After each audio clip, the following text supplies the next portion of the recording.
അക്ബറിന് big boss നല്ലൊരു task തന്നെയാണ് കൊടുത്തിരിക്കുന്നത്. ശ്രീ മോഹൻലാൽ വരുന്ന എപ്പിസോഡിലേക്ക് ഓണത്തിന് അനുയോജ്യമായ ഒരു പാട്ട് സ്വന്തമായി എഴുതി കമ്പോസ് ചെയ്യുവാനാണ് പറഞ്ഞിരിക്കുന്നത്. അത് പാടുവാനും കോറസിന് വേണ്ടിയും എല്ലാ ഹൗസ്മേറ്റ്സിനും കൂട്ടുപിടിക്കണമെന്നും പറഞ്ഞു. 3 മിനിറ്റിനുള്ളിൽ വേണം പാട്ടുകൾ അവതരിപ്പിക്കാൻ വേണ്ടി ബിഗ് ബോസ് അക്ബറിനോട് ചോദിച്ചു. എന്താ അക്ബറിൻ്റെ മുഖത്ത് സന്തോഷം മാഞ്ഞതുപോലെ എന്ന്. എന്നാൽ അക്ബർ പറഞ്ഞു, യാതൊരുവിധ കുഴപ്പവുമില്ല, ഞാൻ ഓൾറെഡി ഒരു 4 വരികൾ കമ്പോസ് ചെയ്ത് വെച്ചിട്ടുണ്ട്, അതിൻ്റെ കൂട്ടത്തിൽ ബാക്കിയുള്ള വരികൾ ചേർത്താൽ പോരെ എന്ന് ബിഗ് ബോസിനോട് അനുവാദം ചോദിച്ചു.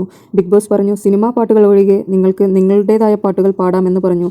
എന്നാൽ എല്ലാവരെയും ഉൾപ്പെടുത്തണം, മറ്റുള്ളവർ മെയിൻ പാട്ടിന് നിന്നിട്ടില്ലെങ്കിലും കോറസ് ആയെങ്കിലും അവരെ നിർത്തണമെന്ന് അക്ബറിനോട് ആവശ്യപ്പെട്ടു. 3 മിനിറ്റിനുള്ളിലായിരിക്കണം നിങ്ങളുടെ പാട്ടെന്ന് ബിഗ് ബോസ് പറഞ്ഞു. അക്ബർ തിരിച്ചു പറഞ്ഞു, 3 മിനിറ്റിനുള്ളിലൊക്കെ എല്ലാവരെയും ഉൾപ്പെടുത്തണമെന്ന് പറഞ്ഞാൽ എങ്ങനെയപ്പോൾ ചെയ്യാമെന്ന് ചോദിച്ചു.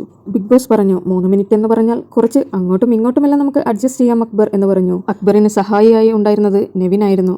ഇരുവരോടും നല്ല ഒരു അടിപൊളി പെർഫോമൻസ് തന്നെ കാഴ്ചവെക്കുവാൻ പറഞ്ഞിട്ടുണ്ട്.